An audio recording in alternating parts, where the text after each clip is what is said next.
Hello, my friends. Welcome to another episode of Deep True Crime.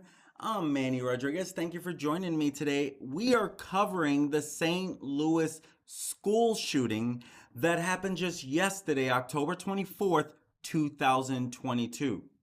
I live less than 30 miles from there. And so this feels like it hit close to home because technically that is very close to home. Let's go ahead and dive into this story, why don't we?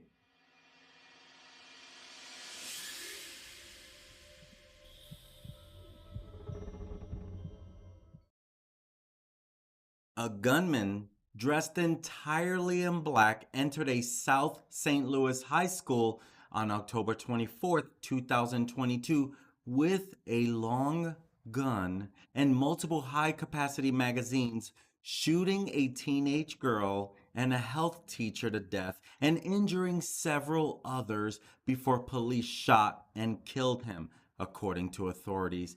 Police identified the suspect as Orlando Harris, 19 years old, a graduate last year of the school, Central Visual and Performing Arts High School at Arsenal Street and South Kings Highway near Tower Grove Park. Now, one survivor heard the shooter say he was tired of everybody in the school. Police said the damage could have been far worse. The shooter's gun jammed at one point, one student said, giving kids time to escape. And police found more than a dozen 30-round magazines on him. He was planning on doing massive damage. A 61-year-old Jean Kuzka, rest in peace, Jean, who taught health and physical education. Kuzka, a mother of five, lived in the Dittmer area of Jefferson County. And rest in peace to sophomore Alexandria Bell, only 15 years old. She loved art, dance, and was constantly smiling. And I want to just wish the family of Alexandria and Jean. I know that this is going to be a little road to recovery. I am praying for the family. I ask those watching this, please pray for the family. Four other students were shot and injured, two in the leg, one in the arm, and one in the hands and jaw. Two more students suffered abrasions and a girl fractured her ankle. Interim St. Louis Police Commissioner Michael Sack, he said that he was extremely proud of the police response. The call for an active shooter came in at 9:11 a.m. and the shooter was shot 14 minutes later on the school's third floor. He said a security officer saw the man trying to enter the building, and police were then alerted. Several parents and St. Louis Mayor Jones also commended the police response, and they shared this could have been much worse, says Commissioner Sack. Now, Sack refused to say how the gunman got into the building, but said all doors were locked. And one of the reasons why he did not want to share how, because he didn't want it, and this is the exact, he didn't want it to become a kind of a plan. I forget the exact word.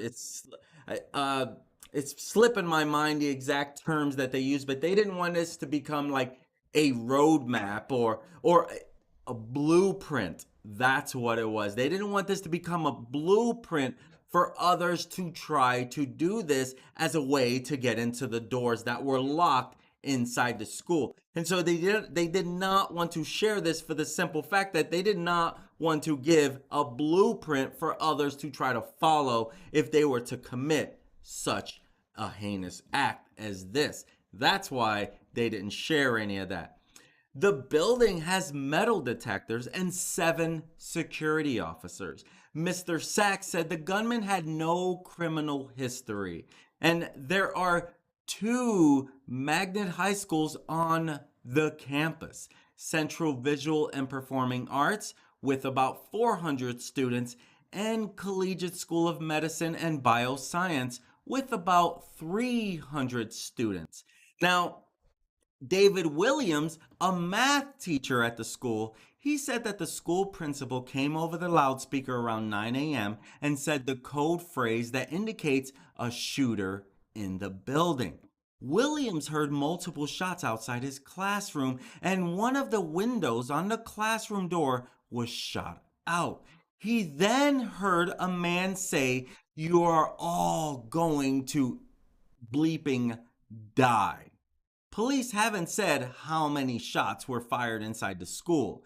Elijah Pullman, a 15-year-old sophomore, said it was chaos when the code came over the loudspeaker. He said he texted his parents that he loved them, then heard 4 gunshots and took off running. He said he almost ran into a body in the hallway on his way out. He says, "I don't even know how to deal with it." He would share that later. He's like, "I'm scared." Now, Raymond J. Parks, who is a dance teacher at the school, he said he was about to teach a ballet class when he saw the shooter wearing all black with a long gun out of the corner of his eye. Parks said the man pointed the gun at him but did not fire for some reason. Now, Tanaya Golston, who's 16 years old, was in the dance class when the shooting started. And he said, like, "I'm tired of this DAMN school, and I'm tired of everybody in this DAMN school," she said. Tanaya said the shooter's gun eventually jammed and that she was able to run for safety. Now, a young student, last name Cole, was in the dance class too, stretching, when she heard a gunshot. And she shared, "We hid in a corner behind a mat. Once the gunman ran off, Renaya and her classmates darted out of the school to a vacant Walgreens building." Nyla Jones, a ninth grader at the school, said she was in math class when the shooter fired into the room from the hallway but could not get into the classroom. Students piled into the corner of the room and tried not to move as the shooter banged on the door, she would share.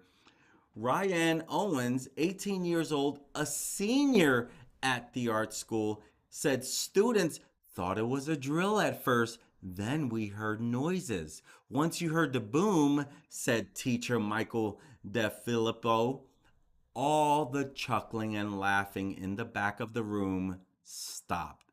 Tanaya Lumpkin was in speech and debate class at the time. She said a staff member told them to close and lock the door as they do for an intruder drill, but they didn't know if it was real or not. Next thing you know, we just heard gunshots, Tanaya said. First, single shots rang out, then multiple, then single again, she said. Jemiah Hampton, 16 years old, was in vocal class on the 4th floor of the building when she heard gunshots on the 3rd floor. She said, "I heard one big one, and then there were so many I stopped counting. I'm confused why people are so cruel." I agree with you on that statement.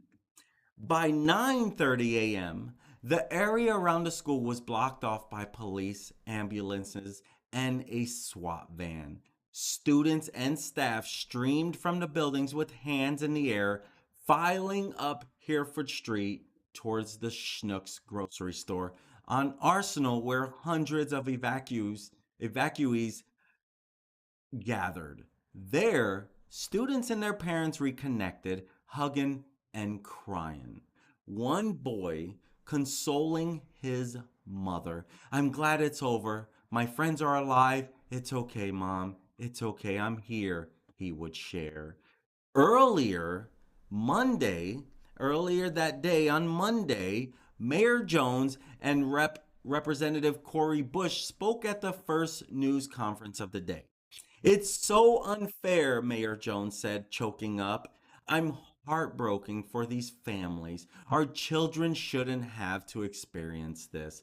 Bush said, "It is vital to get help if you need it in the shooting's aftermath. If you don't know who to talk to, you can call our office, she said. It's okay to not be okay. And in Washington, White House Press Secretary Karine Jean Pierre addressed the shooting with reporters. In the wake of Newtown, Parkland, Buffalo, Uvalde, and countless other shootings in communities across the country, we need additional action to stop the scourge of gun violence, calling on the U.S. Senate to approve an assault weapons ban and take other common sense actions. And St. Louis Public Schools announced yesterday, October 25th evening, that classes would be canceled today of Tuesday at Central Visual and Performing Arts and Collegiate School of Medicine and Bioscience high schools in the wake of these shootings. Now, CVPA was Southwest High School for decades until 1992. And that's where it's like St. Louis interim police chief Michael Sack, he read from the note Harris left inside his car. See, Orlando Harris, the shooter, he left a manifesto-like note in his car before storming Central Visual and Performing Arts High School with an AR-15 style rifle and at least 600 rounds of ammo, killing 2 and injuring 7 others. Now, he shares that in this manifesto, the shooter shares, I don't have any friends. I don't have any family. I've never had a girlfriend. I've never had a social life. I've been an isolated loner my entire life. This was the perfect storm for a mass shooter, Harris wrote in the note. Now, the teenage gunman who killed this teacher and a 15-year-old pupil at his old St. Louis high school left this note calling his lonely life a perfect storm for a mass shooter and was armed with enough ammo to kill hundreds. He suggested the motive was that Harris feels isolated, he feels alone, quite possibly angry and resentful for of others who have, it appeared to him, to have healthy relationships. So a desire to lash out. Now, during the press conference, Mr. Sachs said, if you see something, say something. And he talked about the importance of being aware of individuals with mental illness and reporting anything that doesn't seem right. He said it's important to get help to those individuals to prevent these kinds of tragedies. And you can see the families, they were hurting after this because they've seen the stories of Uvalde. They've seen these other mass school shootings. So your first instinct most likely is, oh my gosh, my child. You can see this is what they found on this shooter. He was ready to do so much damage. It's scary. Look at all of these magazines. These are the 8 magazines that he had. I mean, he was planning on a lot of hurt. And you can see the weapon he went into the school that they were describing, the long gun. That's the long gun.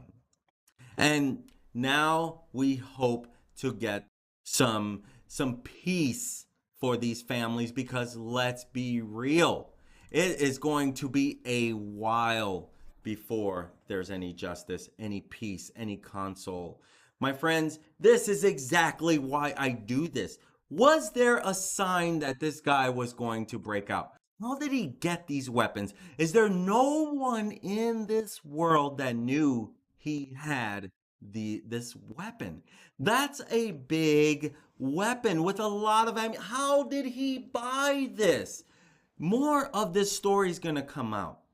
And I'm telling you, this is some scary stuff. It's hard to want to send your child to a school anymore because of these incidents. And he said he was a loner all of his life, didn't have relationships, didn't have a girlfriend, and it looks like he was going after a teacher and a girl. Was he going after them Did this girlfriend? I mean, this girl was young, so I would like to think he didn't even know her last year. She would have been 14 a year ago, right? My gosh, my friends, I'm asking you to please pray for some healing, for some help. My friends, that's why I do this. I want you to be a little more aware of what could go wrong in this crazy world we live in. And without some justice, without some prayers, maybe the mayor is onto something, or the Congress, the White House person that from the White House, where she says that they need to ban these things. How is an AR-15 not even banned yet? Is it banned? It should definitely be banned. So that's where it gets a little challenging to know why. What happened here? What happened? This should not have happened in the first place. But truth is, we know that this happens, right? It happens too much to be completely honest with you. Lisa, you are so right. It is so right. And it's like it's terrible that two people, but this guy was trying to do a whole mass shooting. He went in there with the plan of, I'm not coming out alive, is my thought. He even had a manifesto and even shared where his anger is coming from. Wow. My friends, I ask, please pray that the family gets healing. Pray for the two that will taken from this world way too soon before their time. My friends, I'm Manny Rodriguez. Thank you for joining me today. The end of the day, I just want to bring some voice to more of these victims. Their voice needs to be heard. And I want to help you be aware of what could go wrong in this crazy world we live in. My friends, if that sounds like something you want to follow, hit that subscribe button. Click on that like if you got some value from this, because that will let it go more into that way YouTube can show it to more people.